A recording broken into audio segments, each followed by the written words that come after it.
तो बच्चा लोग अगले टॉपिक की तरफ बढ़ते हैं जिसका नाम है कॉम्बिनेशन ऑफ रेजिस्टेंसेस। तो अब हम लोग चैप्टर को आगे बढ़ाते हैं और जैसा कि मैंने आपसे कहा भी था कि अब जो चैप्टर है बेटा वो कॉम्बिनेशन ऑफ रेजिस्टेंस मतलब रेजिस्टेंसेस के इर्द गिर्द घूमने वाला है। अब हम लोग जो भी सवाल करेंगे उसमें रेजिस्टेंस का अच्छा खासा रोल होने वाला है, ठीक है ना। रेजिस्टेंस का मतलब कोई भी अप्लायंस या कोई भी ऐसी चीज जो करंट को खाए, करंट को रेजिस्ट करे, करंट को रोके, ठीक है ना, उसे हम लोग क्या बोलेंगे, रेजिस्टेंस। ये तो बात आपको समझ में आनी चाहिए। अब अगर मैं आप सबको ऐसे बोलूं, क्योंकि अभी तक हम लोगों ने जो भी क्वेश्चन किए थे उसमें सिंगल रेजिस्टेंस था। अब अगर मैं आपको कुछ ऐसे सर्किट बना के दूं, या अभी जो सर्किट्स हैं वो थोड़े से बड़े होने वाले हैं, जैसे हमारे घरों में होते हैं, बोले केवल एक चीज़ नहीं चलनी होती, वहाँ पर बहुत सारी चीज़ों का कॉम्बिनेशन चलता है। जैसे साइमल्टेनियसली बल्ब भी चल रहा है, फैन भी चल रहा है, टीवी भी चल रही है और बहुत सारी चीज़ें। मतलब अगर एक से ज़्यादा रेजिस्टेंसेस हों तो उनको कैसे कंबाइंड कर सकते हैं, अलग अलग कॉम्बिनेशन में क्या क्या खास बातें होती हैं, वो सारी चीज़ें हम लोग यहाँ पर सीखने वाले हैं। तो अगला जो टॉपिक है अपना वो है कॉम्बिनेशन ऑफ रेजिस्टेंसेस। रेजिस्टेंसेस को कैसे कंबाइंड करते हैं, ठीक है ना बेटा। तो आप लोग गौर से देखिएगा कि हमारे सिलेबस में नहीं, जनरली जो रेजिस्टेंसेस होते हैं उनके कॉम्बिनेशन 3 टाइप्स के होते हैं, ठीक है ना। जो पहला कॉम्बिनेशन का टाइप होता है दैट इज सीरीज कॉम्बिनेशन, मतलब कि पहले तरीके से हम लोग रेजिस्टेंसेस को सीरीज में कंबाइंड कर सकते हैं। जो दूसरा टाइप का कॉम्बिनेशन होता है बेटा दैट इज पैरेलल कॉम्बिनेशन, मतलब कि हम लोग पैरेलली भी रेजिस्टेंसेस को कंबाइंड करते हैं। और तीसरा टाइप का जो कॉम्बिनेशन है वो है बेटा मिक्स्ड कॉम्बिनेशन। मिक्स्ड का मतलब जब सब कुछ उसमें उल्टा सीधा लगा हुआ हो, मतलब ना सीरीज हो ना पैरेलल हो, दोनों ही साथ साथ हो, तो ऐसे को मिक्स्ड बोलते हैं। एक एक करके मैं समझाता हूँ सीरीज कॉम्बिनेशन कैसा होता होगा या सीरीज कॉम्बिनेशन में रेजिस्टेंसेस कैसे दिखते होंगे। तो बेटा अगर रेजिस्टेंस कुछ इस प्रकार से कंबाइंड है कि एक के बाद एक के बाद एक, ऐसे अगर मैंने रेजिस्टेंसेस को जोड़ रखा है, ठीक है ना। अगर हम लोगों ने रेजिस्टेंसेस को एक, उसके हेड, उसके टेल से दूसरा, उसके टेल से तीसरा, एक के बाद एक, ऐसा कॉम्बिनेशन अगर मैंने कर रखा है then such combination is called series combination, ठीक है ना। पैरेलल किसे बोलते हैं, आप लोग ऐसे बोल सकते हो कि अगर हम लोग एक ही पॉइंट के बीच में, या मैं बोलूं कि 2 ही पॉइंट के बीच में बहुत सारे रेजिस्टेंसेस को जोड़ दें तो उसे पैरेलल बोलते हैं। जैसे मैंने ये आपको कॉम्बिनेशन दिखाया, इसमें देखो एक रेजिस्टेंस लगा हुआ है इन दोनों पॉइंट के बीच में, उन्हीं दोनों पॉइंट के बीच में मैंने दूसरा लगाया, उन्हीं दोनों पॉइंट के बीच में मैंने तीसरा लगाया, तो ऐसा कॉम्बिनेशन क्या होगा, आप बोलोगे पैरेलल। इसको कुछ लोग ऐसे ही बना सकते हैं, बोले कि ये मेरा एक रेजिस्टेंस, ये मेरा दूसरा रेजिस्टेंस, ये मेरा तीसरा रेजिस्टेंस, और तीनों ही आप लोग देख रहे होंगे कि तीनों का जो ज्वाइंट है ना वो 2 सेम पॉइंट्स के बीच में है। ये टेढ़े मेढ़े लाइनों के पीछे ना भागना आप लोग, क्योंकि ये वायर्स हैं। वायर को चाहे मैं ऐसे लेके जाऊं कोई फर्क नहीं पड़ता बेटा, ये कॉम्बिनेशन कैसा माना जाएगा, सीरीज। क्यों, क्योंकि इनमें 2 जो पॉइंट्स है ना बेटा वो सेम है, ए और बी, और इनके बीच में मैंने 3 रेजिस्टेंसेस को जोड़ रखा है। तो ऐसा कॉम्बिनेशन जिनमें एक ही पॉइंट के बीच या 2 ही पॉइंट के बीच में मैं बहुत सारे रेजिस्टेंसेस को जोड़ दूं, उससे क्या बोलते हैं हम लोग, पैरेलल कॉम्बिनेशन। और जिनमें 2 पॉइंट के बीच में केवल एक ही रेजिस्टेंस आए और दूसरे पॉइंट से तीसरे पॉइंट के बीच में मैं एक रेजिस्टेंस जोड़ूं, तीसरे से चौथे के बीच में, मतलब अगर कॉम्बिनेशन ऐसा है तो वो सीरीज होगा, अगर ऐसा है तो वो पैरेलल होगा। और मिक्स्ड किसे बोलते हैं, तो आप क्या बोलोगे कि अगर कभी कॉम्बिनेशन इस प्रकार का है कि जिसमें कुछ तो सीरीज में मुझे समझ में आ रहे हैं और कुछ पैरेलल में समझ में आ रहे हैं, तो ऐसा कॉम्बिनेशन को हम लोग मिक्स्ड कॉम्बिनेशन बोलते हैं। जैसे ये मैंने आपके सामने बना दिया है। अब इसमें अगर आप लोग पहचानने का प्रयास करेंगे कि ये सीरीज है कि पैरेलल है, तो बेटा आप क्या बोलोगे, बच्चों लोग गौर से देखना, आपको क्या दिखेगा कि ये दोनों तो पैरेलल में है, लेकिन जो ये वाला है ना वो अलग ही है, ना तो सीरीज में ना पैरेलल में। तो ऐसा जो सर्किट है ना बेटा उसे हम लोग मिक्स्ड सर्किट बोलते हैं, या ये जो कॉम्बिनेशन है रेजिस्टेंसेस का that is called mixed combination, ठीक है ना। तो हम लोग इन तीनों के विषय में एक एक करके पढ़ने वाले हैं। सीरीज कॉम्बिनेशन क्या होता है, पैरेलल कॉम्बिनेशन क्या होता है और मिक्स्ड कॉम्बिनेशन क्या होता है, मैंने आपको बताया इनमें क्या क्या खास बातें होती हैं और इनको कैसे सॉल्व करते हैं। बेसिकली हम लोग करने क्या वाले होंगे आपको मैं ये बता देना चाहता हूं, क्योंकि अभी तक हम लोगों ने केवल 3 ही चीजों पर फोकस किया है। एक तो पोटेंशियल पर, एक करंट पर और एक रेजिस्टेंस पर, ठीक है ना। तो हम लोग क्या करने वाले हैं, जब भी कोई भी कॉम्बिनेशन हो तो उस कॉम्बिनेशन में ईच रजिस्टर, सारे के सारे रजिस्टर के पास कितनी करंट पहुंचने वाली है, हर एक के अक्रॉस कितना पोटेंशियल डिफरेंस पहुंचने वाला है, और सर्किट का इक्विवेलेंट रेजिस्टेंस क्या है। इन तीनों ही चीजों के विषय में हम लोग चर्चा करेंगे। तो मैं ज्यादा देरी ना करते हुए एक एक को शुरू करता हूं। सबसे पहले तो बात करते हैं सीरीज कॉम्बिनेशन की, ठीक है ना। तो सभी लोग यहाँ पे देखेंगे, हम लोग शुरू करने वाले हैं सीरीज कॉम्बिनेशन। तो बेटा मैंने हेडिंग डाल दी है आपके लिए सीरीज कॉम्बिनेशन। और सीरीज कॉम्बिनेशन को कैसे पढ़ेंगे हम लोग, तो मैं आपके लिए एक छोटा सा सीरीज कॉम्बिनेशन का एक सर्किट बना देता हूँ। मान लेते हैं कि मेरे पास 3 रेजिस्टेंसेस हैं जिनको मैंने सीरीज में ज्वाइन कर रखा है। सीरीज कॉम्बिनेशन ऐसे तो देख के आपको समझ में आता ही होगा, दिस इज सीरीज कॉम्बिनेशन। और मैंने तीनों को सीरीज में ज्वाइन कर रखा है। मान लेते हैं पहले के का रेजिस्टेंस R1 है, दूसरे का रेजिस्टेंस R2 है, तीसरे का रेजिस्टेंस R3 है। और मैंने इस सर्किट में या इस कॉम्बिनेशन में, क्योंकि ये कॉम्बिनेशन बेकार है जब तक इसमें करंट या पोटेंशियल डिफरेंस में अप्लाई नहीं करूंगा, तो मैंने इसके अक्रॉस एक B वोल्टेज की बैटरी को लगा दिया, ठीक है ना। मेरे पास एक B वोल्टेज की बैटरी है, इसको मैंने इसके क्रॉस लगाया। एक की लगाई, क्योंकि सर्किट कभी भी बनाएंगे बेटा हम लोग तो की जरूर लगाएंगे, क्योंकि कोई भी सर्किट जो है ना वो हमेशा नहीं चलता। जैसे मुझे फैन है, इसको हमेशा नहीं चलाना, कभी चलेगा कभी बंद भी होगा ये। और बंद करने के लिए हम लोग फिर तार नहीं काटेंगे, ऐसा नहीं तार का कनेक्शन हटाएंगे, इसीलिए हम लोग की लगाते हैं।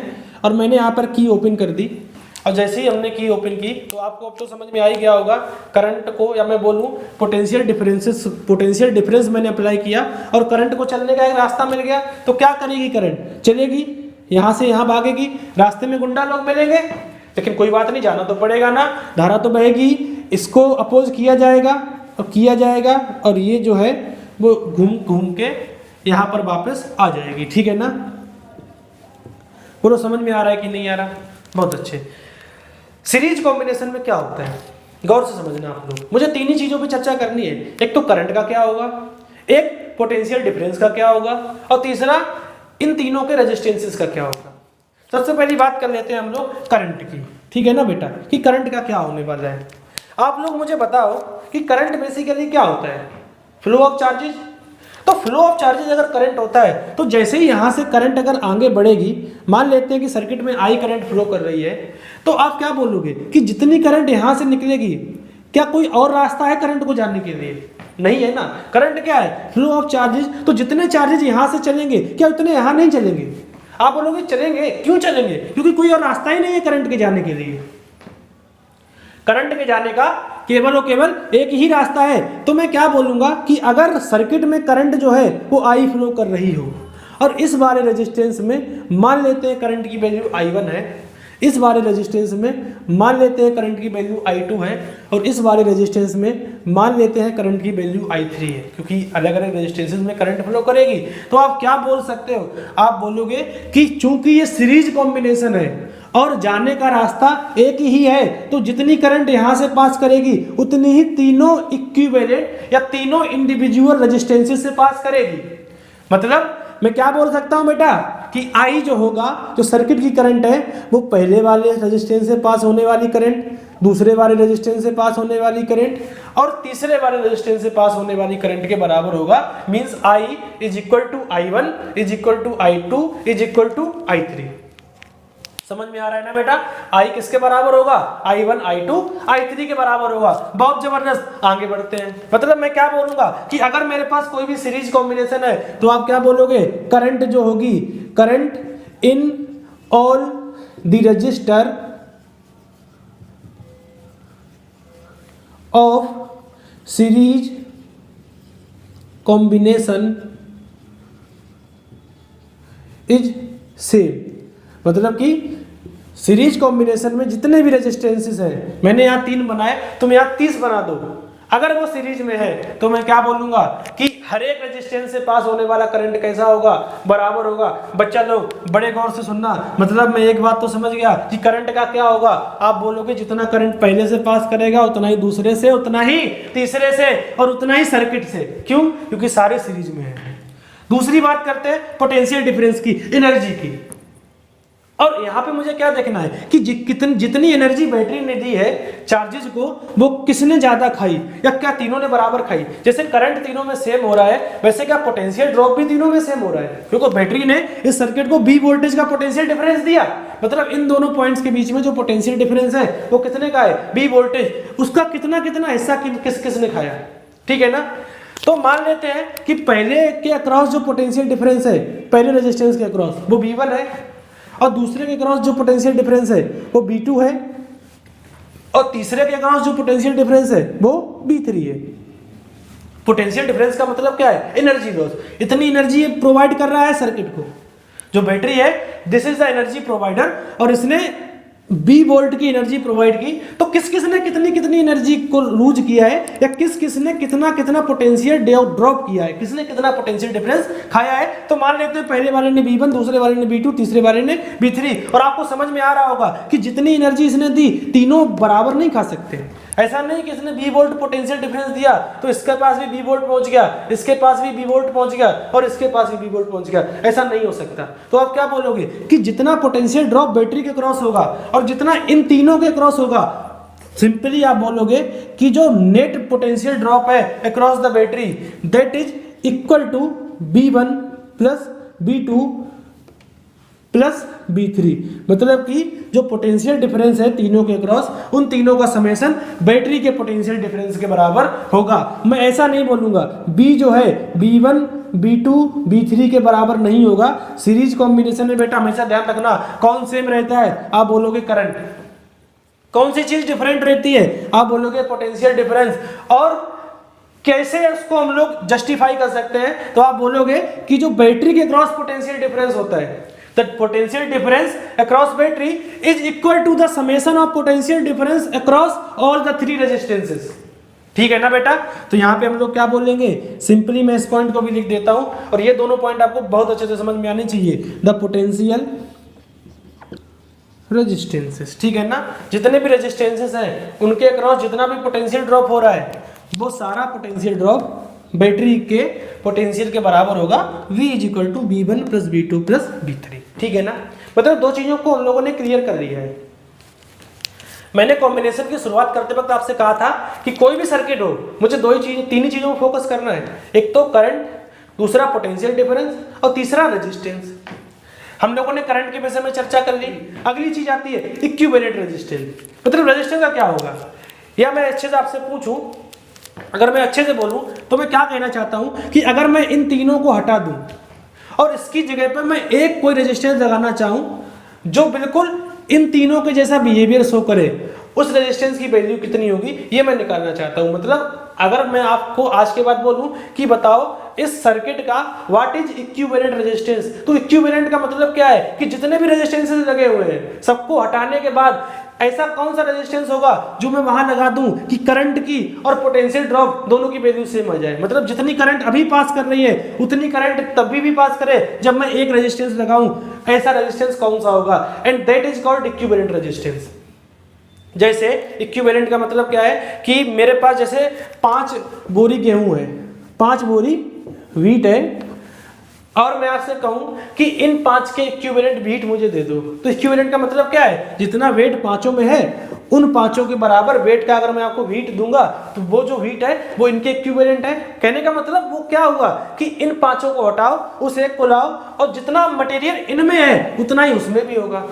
तो जब मैं किसी सर्किट के इक्विवेलेंट रेजिस्टेंस की बात करूंगा, आर नेट की बात करूंगा, तो व्हाट इज इक्विवेलेंट रेजिस्टेंस, आप क्या बोलोगे, इन तीनों को हटाकर ऐसा कौन सा रेजिस्टेंस मैं लगा दूं कि जो करंट की वैल्यू है वो जितनी अभी है उतनी तभी भी हो, और वो जो रेजिस्टेंस होगा ना इकलौता, that is called equivalent resistance of these 3 resistances और एनी सर्किट।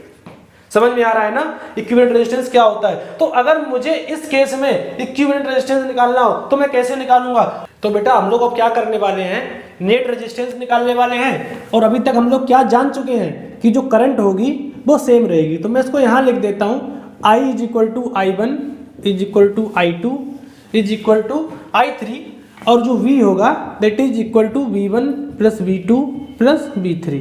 तो जो पोटेंशियल डिफरेंस है वो तीनों इंडिविजुअल के पोटेंशियल डिफरेंस के समेशन के बराबर होगा और करंट सेम रहेगी। मैं क्या जानना चाहता हूँ, R इक्विवेलेंट और मैं यहाँ पे लिख भी देता हूँ, इक्विवेलेंट रेजिस्टेंस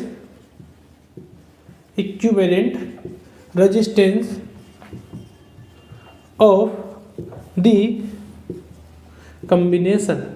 कॉम्बिनेशन। मैं इसका इक्विवेलेंट रेजिस्टेंस जानना चाहता हूँ बेटा। तो सभी लोग यहाँ पे देखेंगे, बच्चा लोग गौर से समझना, कोई दुख दर्द चिंता पीड़ा आपको नहीं होनी चाहिए। मैं इसका इक्विवेलेंट रेजिस्टेंस निकालना चाहता हूँ, क्या होगा। तो मैं शुरुआत करता हूँ। सबसे पहले मुझे पता क्या है इसके बारे में, तो मुझे दो ही चीजें पता है। एक तो B जो है वो B1 + B2 + B3 के बराबर होता है, और एक जो I है वो I1 I2 I3 तीनों बराबर होते हैं। तो मैं पहली इक्वेशन लिख देता हूँ यहाँ पे कि मुझे पता है कि V बराबर जो होगा वो B1 + B2 + B3 होगा। मतलब पूरे सर्किट के अक्रॉस जो पोटेंशियल डिफरेंस है वो तीनों इंडिविजुअल के पोटेंशियल डिफरेंस के समेशन के बराबर है। बिल्कुल सही बात है, ठीक है ना। अब पूरे सर्किट के अक्रॉस पोटेंशियल डिफरेंस V है, और अगर मैं इसको ओम के टर्म में लिखूं तो ओम ने क्या बोला था कि जो पोटेंशियल डिफरेंस होता है that is equal to IR, यही तो बताया था ना उसने। तो अगर मैं पूरे सर्किट की बात करूं, मान लेते हैं पूरे सर्किट का रेजिस्टेंस जो है वो R इक्विवेलेंट है, जो मैं निकालना चाहता हूं। इन तीनों की जगह पर जो इनका इक्विवेलेंट होगा वो R इक्विवेलेंट है। तो मैं क्या बोलूंगा कि V = I × R equivalent, I of the circuit into R equivalent of the circuit. मतलब कि जो V होगा पूरे सर्किट के क्रॉस पोटेंशियल डिफरेंस वो I × R इक्विवेलेंट के बराबर होगा, ठीक है ना। V1 क्या है, आप बोलोगे पहले के क्रॉस पोटेंशियल डिफरेंस। बच्चा लोग गौर से देखना, कोई भी दिक्कत हो पूछ सकते हो फौरन। V1 क्या है, पहले के क्रॉस पोटेंशियल डिफरेंस, और उसको हम लोग क्या लिख सकते हैं, आप बोलोगे पहले में करंट इंटू पहले का रेजिस्टेंस, यही तो कर सकते हैं ना। V2 क्या है, दूसरे के क्रॉस पोटेंशियल डिफरेंस, इसको हम लोग क्या लिख सकते हैं, दूसरे में current I2 R2, V = IR होता है ना। तो V1 क्या होगा, I1 R1 I2 R2 I3 R3। क्या ये बात आपको समझ में आ रही है ना। बड़ी सिंपल सी टर्म में मैं आपको बता रहा हूं कि जो ये एक्सप्रेशन होगा वो होल्ड करेगा। और क्यों करेगा, क्योंकि ऐसा हम लोग अभी तक सीख के आ चुके हैं, ठीक है ना बेटा। बहुत अच्छे। अब मुझे क्या पता है, I1 I2 I3 ये तीनों बराबर है ना, क्योंकि सीरीज में अगर रेजिस्टेंसेस होते हैं तो I1 I2 I3 बराबर होते हैं। और किसके बराबर हैं, I के। सो मैं क्या बोल सकता हूं कि मुझे तो ये पता है कि I1 I2 I3 तीनों बराबर हैं I के। तो क्या मैं I1 I2 और I3 की जगह I पुट कर सकता हूं, आप बोलोगे हाँ कर सकता हूं। और जैसे ही आपने ये कहा तो मैं क्या बोलूंगा बेटा कि I1 की जगह मैं I रखने जा रहा हूं, I2 की जगह मैं I रखने जा रहा हूं, और I3 की जगह भी मैंने I को पुट कर दिया, ठीक है ना बेटा। क्या देखोगे आप लोग, तीनों के पास I है। और जब भी ऐसा हो कोई टर्म सबके पास हो तो उसको क्या करते हैं हम लोग, अरे बच्चा लोग वो कॉमन आ जाता है। तो ये क्या लिखा हुआ है, I × R इक्विवेलेंट बराबर I R1 + R2 + R3, ठीक है ना। बोलो हाँ या ना। यहां से ये मारा जाएगा, ऐसे ही मारा जाएगा ना। क्या देख रहा है आपको कि जो R इक्विवेलेंट की वैल्यू आई वो कितनी आई, R1 + R2 + R3। इसको बेटा दिमाग में बैटरी बत्ती बना के छाप लो एकदम, कि जब भी हम लोग सीरीज कॉम्बिनेशन की बात करेंगे तो इन तीनों का जो इक्विवेलेंट रेजिस्टेंस होगा वो कितना होगा, R1 + R2 + R3। मतलब अगर मैं एक लाइन में बोलूं कि सीरीज कॉम्बिनेशन में जो सर्किट है, जो रेजिस्टेंसेस हैं, उनका इक्विवेलेंट रेजिस्टेंस कितना होता है, आप बोलोगे हर एक इंडिविजुअल रेजिस्टेंस के समेशन के बराबर। मतलब कि अगर मैं तीनों के रेजिस्टेंसेस को जोड़ दूं, मान लो पहला 1 है, दूसरा R1 की वैल्यू 1 है, R2 की वैल्यू 2 है, R3 की वैल्यू 3 है, तो व्हाट इज R इक्विवेलेंट, आप क्या बोलोगे 1 2 3 मतलब 6 ओम। R इक्विवेलेंट कितना होगा, 6 ओम। मतलब कि अगर मैं इन तीनों को हटा दूं और एक 6 ओम का रेजिस्टेंस लगा के ये बैटरी लगा दूं ना वापस से, तो ये वही सर्किट है जो ये है, क्योंकि इसमें उतनी ही करंट फ्लो करेगी जितनी इसमें कर रही है। और इसको हम लोग सॉल्व कर सकते हैं, क्योंकि V = IR किसके लिए एप्लीकेबल होता है, एक रेजिस्टेंस के लिए। तो यहाँ पे मैं क्या बोलूंगा, V = IR, R इक्विवेलेंट मुझे पता चल गया, V मुझे पता होगा बैटरी के लिए, मैं करंट निकाल पाऊंगा, ठीक है ना। तो बेसिकली हम लोगों का टारगेट क्या रहेगा कि जितने भी रेजिस्टेंसेस हैं उनको हटाओ, एक रेजिस्टेंस लेके आओ, और एक रेजिस्टेंस के लिए हम लोग क्या बोलेंगे, V = IR, और वहां पे हम लोग करंट निकाल सकते हैं। और फिर हम लोग उसकी मदद से पूरे के पूरे सर्किट को सिंपलीफाई कर देंगे। पहले ज्यादा कुछ मैं आपको अभी नहीं समझा रहा, छोटी छोटी सी बातें धीरे धीरे करके आगे बढ़ूंगा मैं। जितना अभी तक आपको समझ में आना चाहिए वो ये है कि अगर हम लोग बात कर रहे हैं सीरीज कॉम्बिनेशन की, तो सीरीज कॉम्बिनेशन में 3 फॉर्मूले मैंने आपको दिए, 3 चीजें आपको बताई मेन। पहला तो करंट सेम रहता है, दूसरा पोटेंशियल जो बैटरी का है वो तीनों के इंडिविजुअल पोटेंशियल के समेशन के बराबर रहता है, तीसरा जो इक्विवेलेंट रेजिस्टेंस होगा वो तीनों के रेजिस्टेंसेस के समेशन के बराबर होगा, मींस आर इक्विवेलेंट बराबर R1 plus R2 plus R3। क्या 3 बातें आप लोग याद रख सकते हो? याद रख पाओगे ना? और अगर ये 3 बातें याद रखोगे तो अपना काम हो जाएगा, सीरीज कॉम्बिनेशन के सारे सर्किट्स को हम लोग सॉल्व कर सकते हैं। लेकिन अभी नहीं करेंगे थोड़ी देर के बाद जब हम लोग पैरेलल को भी पढ़ लेंगे, ठीक है ना? तो 3 चीजें आपको सीरीज में समझ में आनी चाहिए। पहला तो करंट सेम होता है, दूसरा पोटेंशियल डिफरेंस सेम नहीं होता, B बराबर B1 plus B2 plus B3 होता है, और R इक्विवेलेंट किसके बराबर होता है? R1 plus R2 plus R3 के, ठीक है ना? अब अगर मैं बोलूं कि इसी की जगह पर एक नहीं 2 रेजिस्टेंसेस होते सीरीज में, तो R इक्विवेलेंट कितना होता? आप बोलते R1 प्लस R2, 2 होते तो 2 रखो, और अगर 20 होते तो आप क्या बोलते? 20 होते तो 20 रख लो, कोई दिक्कत नहीं, जितने भी रेजिस्टेंसेस है सबको जोड़ देना है ना मुझे। तो अगर मैं इसका जनरलाइज्ड वर्जन निकालूं, आप क्या बोलोगे कि जो R इक्विवेलेंट होगा बेटा, जो R इक्विवेलेंट होगा वो किसके बराबर होगा? जितने भी रेजिस्टेंसेस है सीरीज में सबको जोड़ते चले जाओ nth रेजिस्टेंस तक, और जो उन सबका समेशन होगा वही उस सर्किट के लिए, उन रेजिस्टेंसेस के लिए इक्विवेलेंट रेजिस्टेंस का काम करेगा, ठीक है ना? तो what is R equivalent? R1 plus R2 plus R3 dot dot dot Rn के बराबर होने वाला है ये। So this is series combination. अगले कॉम्बिनेशन पे आते हैं हम लोग, पैरेलल कॉम्बिनेशन ऑफ रेजिस्टेंसेस। तो बेटा सीरीज कॉम्बिनेशन को देख लिया हम लोगों ने, और अब बढ़ते हैं बच्चा लोग पैरेलल कॉम्बिनेशन की तरफ, ठीक है ना? तो हम लोग अब पैरेलल कॉम्बिनेशन में क्या क्या हो सकता है, पोटेंशियल के साथ, करंट के साथ और इक्विवेलेंट रेजिस्टेंस के साथ, वो सीखने वाले हैं यहाँ पर। तो सभी लोग यहाँ पे देखेंगे, मैं एक सर्किट बना लेता हूँ पैरेलल कॉम्बिनेशन वाला। तो मैंने यहाँ पर एक रेजिस्टेंस लगा दिया, ये मेरा दूसरा रेजिस्टेंस है, और ये मेरा तीसरा रेजिस्टेंस है। आप लोग बोल सकते हो कि तीनों जो है ना वो सेम पॉइंट्स के बीच में है, तो ये तीनों किस में होंगे? पैरेलल में। अगर तीनों एक के बाद एक होते तो वो सीरीज में होते, ठीक है? तो आपको कंफ्यूजन नहीं होना चाहिए कि ये तीनों पैरेलल में है। यहाँ पे मैंने एक बैटरी लगाई है, मान लेते हैं बैटरी B वोल्टेज की है, ठीक है ना बेटा? B वोल्टेज की मैंने एक बैटरी लगाई और इसको मैंने कनेक्ट कर दिया दूसरे एंड के साथ, और रास्ते में एक की भी लगा दी। और आपको फिर से बताना नहीं पड़ना चाहिए मुझे कि की मैंने क्यों लगाई है, क्योंकि जो अप्लायंसेस हैं वो हर समय काम नहीं करेंगे, तो की ज़रूरत है, ठीक है ना? मान लेते हैं बेटा इसका रेजिस्टेंस जो है वो R1 है, इसका रेजिस्टेंस जो है वो R2 है, और इसका रेजिस्टेंस जो है वो R3 है, ठीक है ना? 20 वोल्ट की बैटरी और तीनों के रेजिस्टेंसेस R1, R2, R3। तो समझ जाना चाहिए आपको कि ये पैरेलल में है, और एक एक रेजिस्टेंस को मैंने आपको जस्टिफाई करके बता दिया, नाम लिख के बता दिया। अब मुझे करंट पे कमेंट करनी है, और कमेंट करनी है पोटेंशियल डिफरेंस पर, और मैं चाहता हूँ कि आपको इस सर्किट का इक्विवेलेंट रेजिस्टेंस बता पाऊँ, ठीक है? तो मैं शुरुआत करता हूँ। सबसे पहले बात करते हैं करंट की। तो करंट बैटरी से यहाँ से चलना शुरू करेगी, ठीक है ना? बड़े डंडे से करंट निकलती है और छोटे की तरफ इंटर करती है, ठीक है ना बेटा? तो इलेक्ट्रॉन यहाँ भागेंगे। अब जितने चार्जेस यहाँ से आए थे, अब आप क्या बोलोगे? आगे उसके पास 3 रास्ते हैं। तो अब मुझे बताओ बेटा करंट किस तरफ भागेगी? आप बोलोगे तीनों रास्तों में कौन बैठा है? गुंडवा लोग। कौन बैठा है बेटा?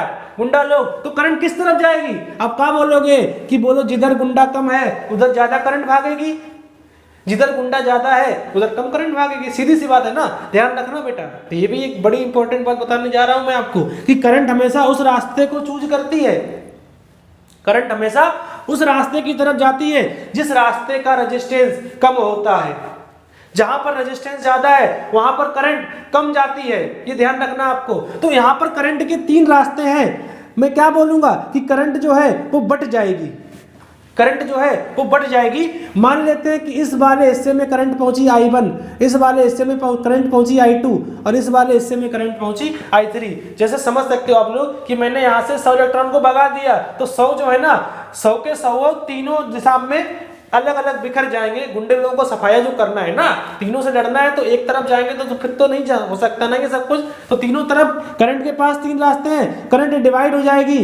और जब भी करंट डिवाइड हो तो यहाँ से भी मुझे समझ जाना है कि जो रेजिस्टेंसेस है वो पैरेलल में है, एंड करंट जो यहाँ से निकली होगी ना बेटा, जो इस रास्ते में गई होगी, वो वापस से यहाँ जाके इंटर कर जाएगी।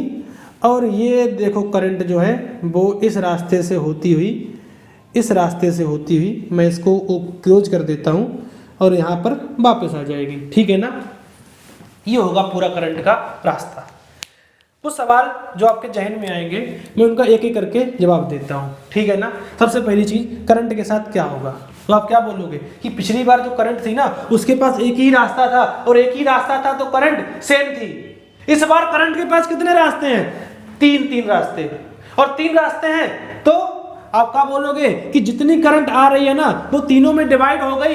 तो मैं क्या बोल सकता हूं कि जो आई होगा सर्किट में जो करंट बह रही है वो तीनों में बहने वाली करंट के क्या बराबर होगी? आप बोलोगे बिल्कुल बराबर नहीं होगी, क्योंकि करंट बट गई। तो होगा क्या, आई जो होगा वो I1, I2 और I3 के समेशन के बराबर होगा। ये बात आपको समझ में आनी चाहिए। पिछली बार क्या हो रहा था, आप बोल रहे थे कि पिछली बार जो पोटेंशियल डिफरेंस था वो बैटरी वाला तीनों के समेशन के बराबर था, लेकिन इस बार जो करंट है वो तीनों में बहने वाली करंट का समेशन नेट करंट के बराबर है। बात समझ में आई? मतलब अगर इसमें करंट बह रही होगी I1, अगर इसमें करंट बह रही होगी I1, इसमें करंट बह रही होगी I2 जो कि मैंने आपको दिखा भी दिया है, और इसमें करंट बह रही होगी I3, सो मैं क्या बोलूंगा कि जो नेट करंट है I that is equal to I1 plus I2 plus I3। इस बात को आप लोग लिख भी सकते हो कि करंट इन द सर्किट। अगली चीज पोटेंशियल डिफरेंस। अब पोटेंशियल डिफरेंस की चर्चा कर लेते हैं। तो एक पल के लिए मान लेते हैं कि इसके अक्रॉस जो पोटेंशियल डिफरेंस आएगा बेटा R1 के अक्रॉस वो B1 आएगा, और इसके अक्रॉस जो पोटेंशियल डिफरेंस आएगा वो B2 आएगा, और इसके अक्रॉस जो पोटेंशियल डिफरेंस आएगा वो B3 आएगा। R1 के अक्रॉस जो पोटेंशियल डिफरेंस है वो B1 है, R2 के अक्रॉस जो पोटेंशियल डिफरेंस है वो B2 है, और R3 के अक्रॉस B3 है।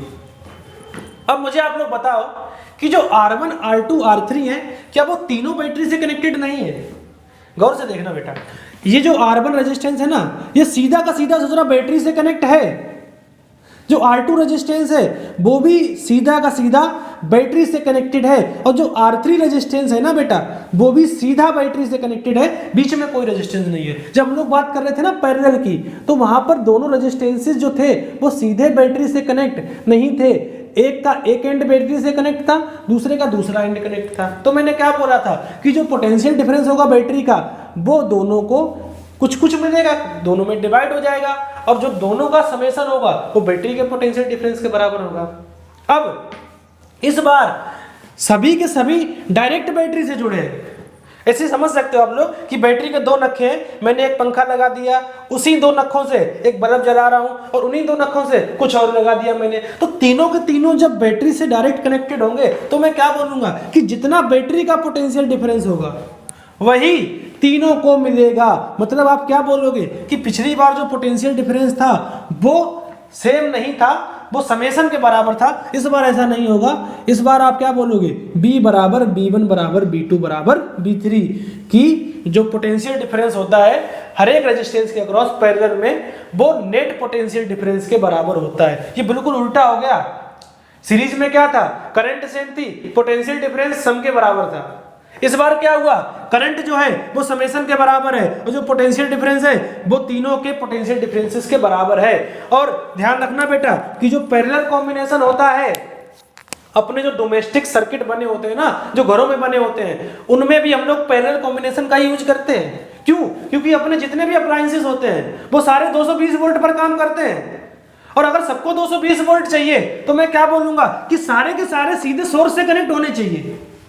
और इसीलिए हम लोग क्या करते हैं कि घरों में जो भी सप्लाई होती है वो पैरेलल करते हैं, घरों में जो कनेक्शन होते हैं बिजली के वो पैरेलल होते हैं। ध्यान रखना बेटा, डोमेस्टिक सर्किट्स जो होते हैं उनमें सारे अप्लायंसेस एक दूसरे के पैरेलल में कनेक्टेड होते हैं। और कोई पूछे क्यों, तो आप क्या बोलोगे, क्योंकि पैरेलल में पोटेंशियल डिफरेंस सेम होता है। तो मैं यहाँ पे ये बात भी लिख सकता हूँ कि potential difference in parallel combination is same across all the resistances. जितने भी रेजिस्टेंस पैरेलल में लगे हैं उनमें जो पोटेंशियल डिफरेंस होगा वो सेम होगा। बात समझ में आई ना? तो दोनों बातें आपको समझ में आनी चाहिए। मतलब मैं करंट को समझ सकता हूं, मैं पोटेंशियल डिफरेंस के बारे में कमेंट कर सकता हूं, लेकिन अब तीसरी चीज बाकी है और वो कौन है, आर नेट। इस रेजिस्टेंस के कॉम्बिनेशन का इक्विवेलेंट रेजिस्टेंस कितना होगा ये मुझे निकालना है और मैं अब उसी को निकालने जा रहा हूं। ठीक है ना बेटा? तो आप लोग गौर से देखते रहना। इसे मैं रफ कर देता हूं। मुझे क्या निकालना है बेटा, इक्विवेलेंट रेजिस्टेंस निकालना है। और अभी तक मैंने क्या क्या पता कर दिया इसके बारे में। तो दो चीजें मैं जान चुका हूं कि I जो होगा वो I1 plus I2 plus I3 के बराबर होगा। ठीक है ना? और V जो होगा V1 V2 और V3 तीनों बराबर होंगे। और अब मैं क्या निकालना चाहता हूं बेटा, तो आप बोलोगे कि अब मैं पैरेलल कॉम्बिनेशन में निकालना चाहता हूं R इक्विवेलेंट, मतलब इक्विवेलेंट रेजिस्टेंस। और ये मैं फिर से नहीं बोलूंगा कि क्या होता है इक्विवेलेंट रेजिस्टेंस। आप क्या बोलोगे कि इन तीनों को हटा दो और एक रेजिस्टेंस लगा दो तो उतनी करंट बहे जितनी इन तीनों को लगाकर सर्किट में बह रही है। उतनी करंट अगर एक रेजिस्टेंस में बहेगी तो वो एक रेजिस्टेंस इन तीनों का इक्विवेलेंट रेजिस्टेंस कहलाता है। ठीक है ना? क्या होगा इक्विवेलेंट रेजिस्टेंस, मैं चर्चा करता हूं इसकी। ठीक है, बहुत अच्छे। तो कहां से शुरुआत करेंगे हम लोग? जैसे पिछली बार जो आता है उसी से शुरुआत करते हैं। पैरेलल कॉम्बिनेशन में क्या सेम रहता है, पोटेंशियल डिफरेंस, और क्या बदल जाता है, करंट। तो मैं क्या बोलूंगा बेटा कि जो I होगा सर्किट का वो I1 plus I2 plus I3 के बराबर होगा। ठीक है ना? I बराबर I1 plus I2 plus I3। ठीक है, I क्या है, सर्किट का। तो सर्किट में जो करंट बहेगी V इक्वल टू बेटा क्या होता है, मैंने आपको क्या बताया था, V इक्वल टू IR। तो I बराबर क्या होगा, V अपॉन R। तो सर्किट का करंट अगर I है तो ये किसके बराबर होगा, सर्किट के पोटेंशियल डिफरेंस के अपॉन सर्किट का इक्विवेलेंट रेजिस्टेंस। मतलब I की जगह मैं क्या लिख सकता हूँ, V अपॉन R इक्विवेलेंट। उसी प्रकार से I1 की जगह क्या लिख सकता हूँ मैं, I1 पहले में जाने वाला करंट है तो B1 पहले के क्रॉस पोटेंशियल डिफरेंस अपॉन पहले का resistance plus B2 upon R2 plus B3 upon R3। सही कर रहा हूं ना मैं? कोई दुख दर्द आपको नहीं होना चाहिए। अब आप लोग मुझे बताओ, पहली क्वेश्चन को तो मैंने यहाँ पे यूज कर लिया, अब दूसरी कहाँ यूज होगी, यहाँ पर, क्योंकि दोनों चीजें मुझे पता है। तो मुझे पता है कि जो B है वो B1 B2 B3 के बराबर है। और अगर ये है तो आप क्या बोलोगे बेटा, बड़ी आसानी से मैं बोल सकता हूँ कि B1 B2 B3 जब तीनों एक दूसरे के बराबर हैं और ये B के बराबर है तो मैं इनकी जगह पर B रख देता हूँ। और जैसे ही आप लोग ऐसा करोगे तो आपको क्या मिलने वाला है बच्चा लोग, आप बोल पाओगे कि B अपॉन R इक्विवेलेंट बराबर B upon R1 plus B upon R2 plus B upon R3। बोलो हाँ कि ना? बिल्कुल हाँ, बहुत जबरदस्त। अब क्या होगा बेटा, आप बोलोगे कि इन तीनों के पास B है। तो अगर कोई टर्म जो 3 में हो, 4 में हो, 10 में हो, अगर ऐसा है तो मैं इसको कॉमन ले लेता हूं। तो मैं इसको लिख सकता हूं B अपॉन R इक्विवेलेंट बराबर B कॉमन में आएगा 1 upon R1 plus 1 upon R2 plus 1 upon R3। ठीक है ना? B से B बिल्कुल बुरी तरीके से मारा जाएगा और आप क्या बोल पाओगे कि जो 1 अपॉन R इक्विवेलेंट आएगा बेटा, that is 1 upon R1 plus 1 upon R2 plus 1 upon R3 and this is the formula for equivalent resistance in parallel combination. मतलब अगर आपके सामने 3-4 रेजिस्टेंसेस पैरेलल में लगे हुए हैं तो आप क्या बोलोगे, उनका इक्विवेलेंट कितना होगा? आप बोलोगे 1 अपॉन R इक्विवेलेंट बराबर 1/R1 1/R2 प्लस 1/R3। ये तो 3 हुए। अब अगर मैंने 5 लगा दिए तो प्लस 2 और हो जाएंगे। अगर मैंने 10 लगा दिए तो सबको ऐसे करके जोड़ दो। तो अगर मेरे पास n रेजिस्टेंसेस है तो मैं यहाँ पे फॉर्मूला लिख देता हूँ कि इक्विवेलेंट का फॉर्मूला क्या होगा। आप बोलोगे कि 1/r इक्विवेलेंट बराबर 1/r1, 1/r2, 1/r3 और चुन्नू मुन्नू मेरे 1/rn, and this is the star result for us. These all three are the star results and this is the information about the parallel combination of resistances. तो आपको समझ में आना चाहिए सीरीज कॉम्बिनेशन में इक्विवेलेंट रेजिस्टेंस कितना होता है, R बराबर R1 plus R2 plus R3, और पैरेलल कॉम्बिनेशन में इक्विवेलेंट रेजिस्टेंस क्या होता है, 1/R बराबर 1/R1 plus 1/R2 plus 1/R3 dot dot dot 1/Rn। ठीक है ना। तो बच्चा लोग अब हम लोग जो है वो सवालों पे आते हैं, और क्वेश्चन पर आने से पहले मैं आपको कुछ जरूरी बातें और बता देना चाहता हूँ। ठीक है ना। देखो हम लोगों का टारगेट क्या रहेगा, सबसे पहले इसमें बहुत सारे क्वेश्चन आते हैं, और एक बात आप लोग और गौर से सुन लो कि यहाँ से जो क्वेश्चन है बेटा वो एग्जाम्स में भी उतने ही फ्रीक्वेंटली आते हैं, तो इसको बिल्कुल अंडर एस्टिमेट मत करना। और क्वेश्चन करने का मेरा टारगेट क्या रहेगा, कैसे मैं क्वेश्चन को अटेम्प्ट करूंगा, तो आपको वो कोई भी ऐसा सर्किट बना के देगा, मतलब जिसमें बहुत सारे रेजिस्टेंसेस लगे होंगे, मुझे क्या करना है उन सब वो जो पूरा सर्किट वो देगा मुझे बना के, जितने भी रेजिस्टेंस वो लगाए मैं उस सबके रेजिस्टेंसेस को कंबाइंड करूंगा।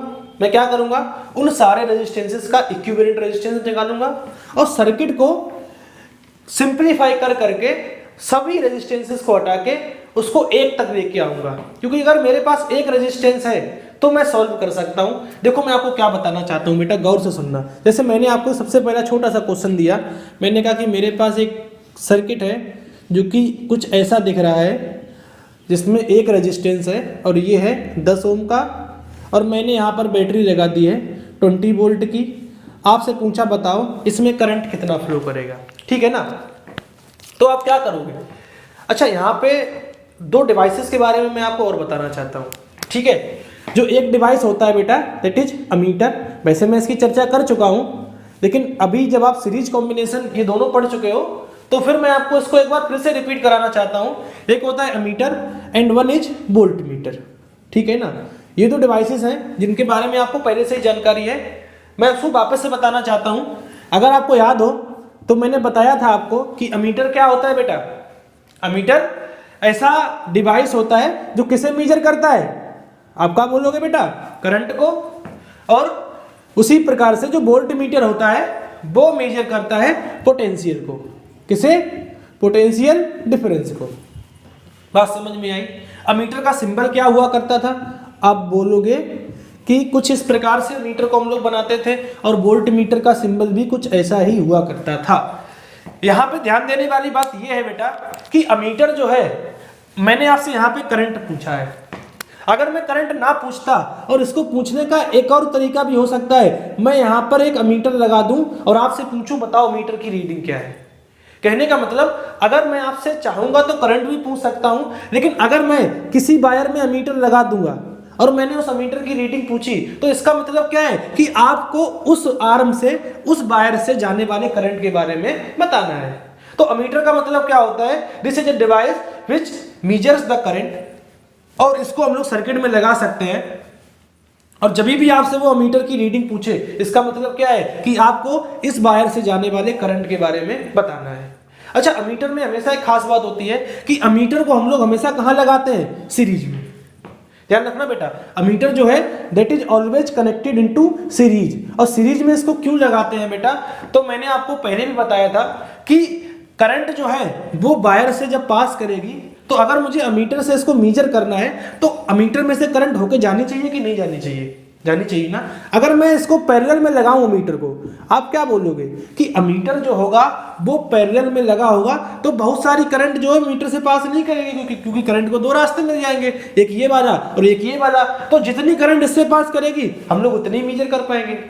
इसीलिए हम लोग क्या करते हैं कि अमीटर को ऐसी जगह लगाते हैं जहां पर सारी की सारी करंट उससे पास कर जाए, जिससे कि वो मेजर करे। और ऐसा करने के लिए हम लोग क्या करते हैं, सीरीज में लगाते हैं। और आपको बताया भी गया होगा, या मैंने अभी भी बताया है आपको, कि सीरीज में जो करंट होती है वो सेम रहती है, तो जितनी भी करंट इससे पास करेगी उतनी इससे भी पास करेगी, इसीलिए हम लोग सारी की सारी करंट को मेजर कर सकते हैं अमीटर की मदद से। तो ध्यान रखना बेटा, अमीटर हमेशा कहाँ यूज होता है? सीरीज में।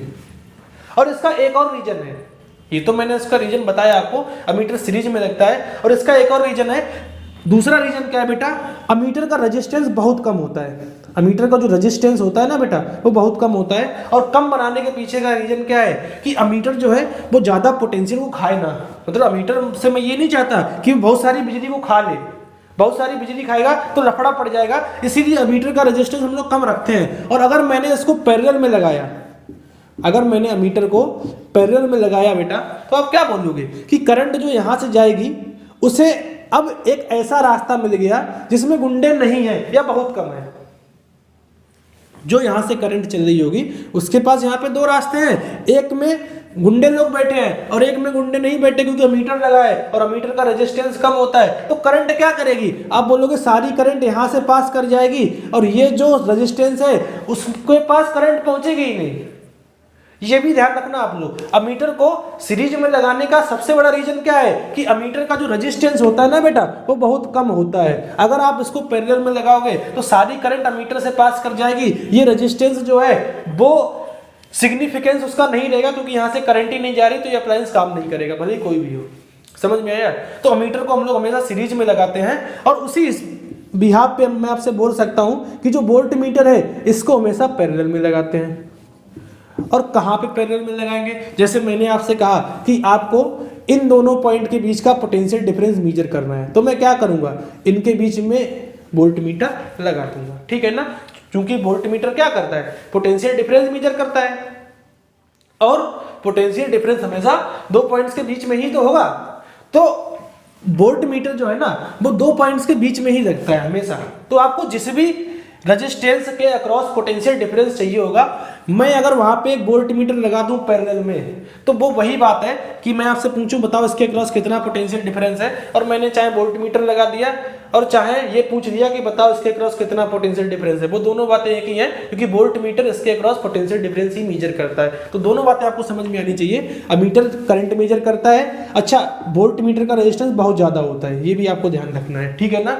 तो अमीटर सीरीज में लगता है हमेशा, वोल्ट मीटर हमेशा पैरेलल में लगता है। और अगर मुझे करंट पूछनी होगी तो मैं करंट ना पूछ के वहां मीटर लगा के उसकी रीडिंग ही पूछ सकता हूं, वो एक ही बात है। और अगर मुझे किसी वायर के या किसी भी रेजिस्टेंस के अक्रॉस पोटेंशियल डिफरेंस पूछना होगा तो मैं पोटेंशियल डिफरेंस ना पूछकर उसके पैरेलल में एक वोल्ट मीटर लगाऊंगा और आपसे वोल्ट मीटर की रीडिंग पूछूंगा, तो बात वही होगी, उसमें कोई फर्क नहीं होगा। बच्चा लोग गौर से सुनना आप लोग, ठीक है ना? तो ये दोनों डिवाइसेस फ्रीक्वेंटली लग सकते हैं आपके सिलेबस में किसी भी सर्किट में, और इनका मतलब कुछ नहीं होता, ये रेजिस्टेंस में पार्टिसिपेट नहीं करेंगी। इसका काम क्या है? रीडिंग देना करंट की और वोल्ट मीटर की या वोल्टेज की, ठीक है ना? तो बेटा इस सवाल को भी हम लोग कर ही देते हैं, तो मैं पहले इसको थोड़ा सा अच्छा करके लिख देता हूँ जिससे आपको समझ में आ जाए, ठीक है ना? तो मैं पूरा का पूरा सवाल आपको फिर से ड्रॉ करके बता देता हूँ। मैंने कहा कि मेरे पास एक 10 ओम का रेजिस्टेंस है, आपको बताना है इसके अक्रॉस कितना पोटेंशियल ड्रॉप होगा, और मैंने रास्ते में एक अमीटर लगा दिया है, तो बताना है कि इसमें से कितनी करंट पास कर रही होगी। वोल्ट मीटर और अमीटर की रीडिंग बतानी है, या फिर आपको आई बताना है और इसके अक्रॉस पोटेंशियल डिफरेंस बताना है, ठीक है ना? दोनों बातें एक ही हैं, मतलब कि चाहे तो आप लोग अमीटर और वोल्ट मीटर की रीडिंग पूछ लें और चाहे वो पूछ लें, दोनों में कोई फर्क नहीं है। तो अच्छा, इन दोनों को कोई महत्व भी नहीं है, इनको हटा दो और बचे हुए जो रेजिस्टेंस है उनको सॉल्व कर लो, आपका आंसर वही आएगा जो इनको लगा के आएगा, क्योंकि ये सर्किट में पार्टिसिपेट नहीं करते। मैंने पहले ही कहा था आपसे, ये करंट को नहीं खाएगा, ये पोटेंशियल नहीं खाएगा, ठीक है? अगर इसका पोटेंशियल डिफरेंस 20 वोल्ट है तो बताओ कितनी करंट है? तो आप क्या करोगे बेटा, गौर से देखना, जितना पोटेंशियल डिफरेंस है इस बैटरी के पास, उसको लेने वाला यहां पर केवल एक ही बंदा है, तो मैं क्या बोलूंगा कि जितना पोटेंशियल डिफरेंस बैटरी के पास है उतना ही पोटेंशियल डिफरेंस इसके पास होगा। मतलब कि इसके अक्रॉस जो पोटेंशियल डिफरेंस है वो 20 वोल्ट ही होना चाहिए। बात समझ में आई? और इसका रेजिस्टेंस कितना है? 10 ओम। तो अगर कोई मुझसे पूछे करंट बताओ, आप क्या बोलोगे? V = IR। V कितना है? 20 वोल्ट। I आपको निकालना है और R कितना है? 10 ओम। तो I कितना आएगा? 20/10 बराबर 2 एम्पियर। आई कितना आया बेटा? 2 एम्पियर। ठीक है ना। तो सवालों को कैसे कैसे बनाएंगे ये आपको समझ में आना चाहिए। और अगर मैंने इसी क्वेश्चन को थोड़ा सा और एडवांस कर दिया, मैंने कहा अब मेरे पास 2 रेजिस्टेंस लगे हुए हैं और नीचे एक बैटरी लगी हुई है। मान लो ये रेजिस्टेंस है 20 ओम का, ये रेजिस्टेंस है 20 ओम का और ये बैटरी है 80 वोल्टेज की। अब मैं आपसे पूछूं बताओ करंट कितना जाएगा, तो अब आपको नहीं पता कि अगर 80 वोल्ट की बैटरी ये है तो इसे कितना मिलेगा और इसे कितना मिलेगा। ये बात आपको समझनी है बेटा कि अब इसको और इसको कितना पोटेंशियल डिफरेंस मिल रहा है मुझे नहीं पता। तो मैं क्या करूंगा, मैं इस क्वेश्चन को सॉल्व नहीं कर सकता क्योंकि मुझे दोनों के अक्रॉस पोटेंशियल डिफरेंस नहीं पता, और अगर पोटेंशियल डिफरेंस नहीं पता तो मैं करंट नहीं निकाल सकता। मैं क्या करूंगा आप समझो कि मैं ऐसे सर्किट्स को ऐसे सर्किट में कन्वर्ट करने का प्रयास करूंगा। क्यों? क्योंकि ये जो सर्किट है ना इसे सॉल्व करना मुझे नहीं आता। लेकिन हाँ, अगर यहाँ पे रेजिस्टेंस एक रेजिस्टेंस लगा होता ना तो मैं बता देता कि इसके अक्रॉस पोटेंशियल डिफरेंस 80 वोल्ट है, करंट इतनी जाएगी, ये उतना वो उतना। तो मेरा पहला टारगेट क्या रहेगा बेटा कि जितना भी रेजिस्टेंस यहाँ पे लगा हुआ है मैं उन सबको हटाकर उनका इक्विवेलेंट लिखूंगा और उसको फिर मैं सॉल्व कर सकता हूं कैसे? B बराबर IR से। तो इक्विवेलेंट का काम क्यों आया? क्योंकि जब बहुत सारे रेजिस्टेंसेस थे तो मैं करंट नहीं निकाल पाता हूं, इसीलिए मैं सबका पहले इक्विवेलेंट लिखूंगा और फिर उस इक्विवेलेंट को के लिए जो पोटेंशियल डिफरेंस होगा वो मेरा बैटरी का पोटेंशियल डिफरेंस हो जाएगा और फिर मैं B बराबर IR फॉर्मूला लगा के अपने आंसर को निकाल लूंगा। मतलब मेरा पहला टारगेट क्या रहेगा कि जितने भी आपके पास रेजिस्टेंसेस हैं पहले उनका इक्विवेलेंट रेजिस्टेंस निकालना रहेगा अपने को। ठीक है ना। और इक्विवेलेंट की मदद से हम लोग क्या करेंगे, करंट निकाल लेंगे सर्किट में और फिर जो भी वो पूछेगा एक एक स्टेप करके उसको निकाल सकते हैं। ठीक है ना। ये बात भी आपको समझ में आनी चाहिए। कुछ और चीजें मैं आपको बताना चाहता हूं कि अगर मेरे पास इक्विवेलेंट की ही बात चल रही है अभी, ठीक है ना, तो अगर मेरे पास बहुत सारे रेजिस्टेंसेस सीरीज में लगे हुए हैं और वो सब बराबर, मान लेते हैं n रेजिस्टेंस मेरे पास सीरीज में लगे हुए हैं और मेरे पास एक बैटरी भी लगी हुई है इसमें। ठीक है ना। सबकी वैल्यू कितनी है? R R R और ये R। तो आप बताओ मुझे इसका इक्विवेलेंट रेजिस्टेंस कितना होगा? आप क्या बोलोगे कि सीरीज में है अगर तो R इक्विवेलेंट बराबर क्या होता है? R इक्विवेलेंट बराबर R1 plus R2 dot dot dot RN। अब R1 R2 R3 यहाँ पर सारे बराबर हैं कि नहीं बराबर है? आप बोलोगे बिल्कुल बराबर है। तो बराबर है तो मैं इनको क्या लिख सकता हूँ? R plus R dot dot dot n बार मैं R को जोड़ूंगा और जब आप n बार जोड़ोगे तो R इक्विवेलेंट कितना आएगा? आप बोलोगे n इंटू R। ठीक है ना। जब R R R को n टाइम्स जोड़ोगे तो इक्विवेलेंट n गुना हो जाएगा। तो बेटा ध्यान रखना, अगर मेरे पास n रेजिस्टेंसेस हैं जो मैग्नीट्यूड में इक्वल है, मतलब जिन सबकी वैल्यू बराबर है, जो सीरीज में है, तो जो उनका इक्विवेलेंट रेजिस्टेंस होगा ना बेटा वो एक का रेजिस्टेंस में आप लोग जितने नंबर ऑफ रेजिस्टेंसेस है उस नंबर का मल्टीप्लाई कर दो, आपको इक्विवेलेंट मिल जाएगा n इंटू आर। जैसे मैं आपको एग्जांपल बताना चाहता हूँ, मैंने आपके सामने 3 रेजिस्टेंसेस लगाए, एक की वैल्यू है 20, एक की वैल्यू है 20, एक की वैल्यू है 20। बताओ इनका इक्विवेलेंट कितना होगा? आप क्या बोलोगे? R इक्विवेलेंट बराबर, तीनों ही बराबर है तो 3 into 20, n into R, n की वैल्यू 3, R की वैल्यू 20 और कुल मिला के कितना हो जाएगा ये 60। और चाहो तो 20 को जोड़ भी दो तो भी 60 आ जाएगा। ठीक है ना। तो अगर आपको इक्विवेलेंट निकालना है और आपके पास इक्वल रेजिस्टेंसेस हैं बहुत सारे, तो आप क्या करोगे? Number of resistances multiply by resistance of R resistor, वही आपके सर्किट का इक्विवेलेंट रेजिस्टेंस हो जाएगा। ठीक है। और अगर यही काम मैं सीरीज वाले के साथ करूं, और यहाँ पे ये डाटा इंटरेस्टिंग है, अभी तक तो ये तो सिंपल था, आप वैसे भी निकाल सकते थे, लेकिन अगर मैं सीरीज में मैंने आपके लिए यही काम किया कि मैंने बहुत सारे रेजिस्टेंसेस को पैरेलल में, अगर मैंने आपके साथ यही काम किया कि मैंने बहुत सारे रेजिस्टेंसेस को पैरेलल में लगा दिया जिन सबकी वैल्यू बराबर है, मान लो इसकी वैल्यू भी R है, इसकी वैल्यू भी R है, इन सबकी वैल्यू R है, तो बताओ इसका नेट रेजिस्टेंस कितना होगा? आप क्या बोलोगे? 1/R इक्विवेलेंट बराबर 1/R1 plus 1/R2 plus 1/R3, ऐसे करके मैं लिख सकता हूँ। R1 R2 R3 सारे बराबर हैं तो मैं इसको 1/R plus 1/R dot dot dot 1/R ऐसे करके लिखूंगा। यह रेजिस्टेंसेस है यनों के लिए। अब आप लोग क्या बोलोगे कि सब में जो कॉमन है वो कौन है? R।